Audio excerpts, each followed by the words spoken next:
Now, after another toasty day here across West Texas, we're still holding on to a lot of that heat. Most of us from the west over in those upper 80s, still lower 90s in some places. The eastern counties, though, already dipping into the upper 70s.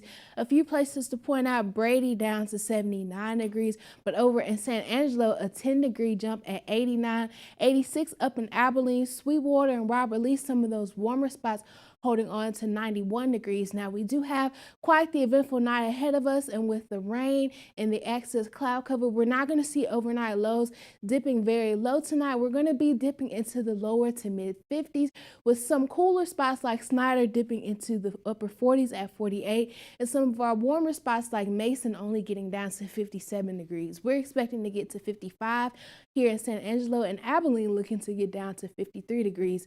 Now, shifting gears back to the severe weather potential, most of us are under that slight risk category for severe weather. So what does that mean for our impacts?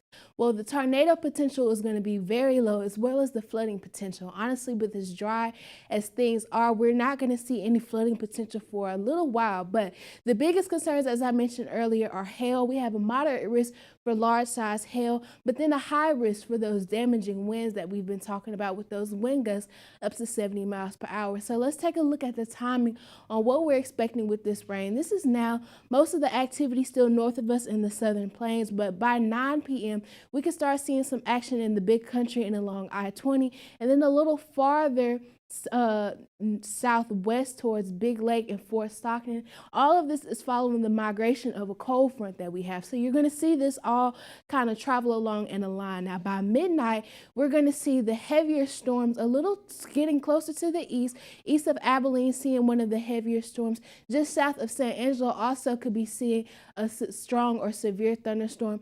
By around 3 a.m. though, we're going to see most of that action had moved east of us, and then by sunrise, we're all going to have that chance to dry up with mostly sunny skies ahead of our Wednesday. But we are looking at some higher rain chances than what we were with that rain chance we had last week.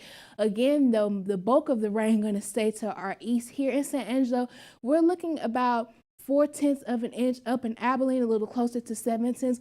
Albany could be a place exceeding an inch of rain. Now, we are looking at widespread totals of about 0.5 inch to 0.75 of an inch, but that doesn't mean locations like Albany couldn't see upwards of an inch. And honestly, we really need all of the rain we can get.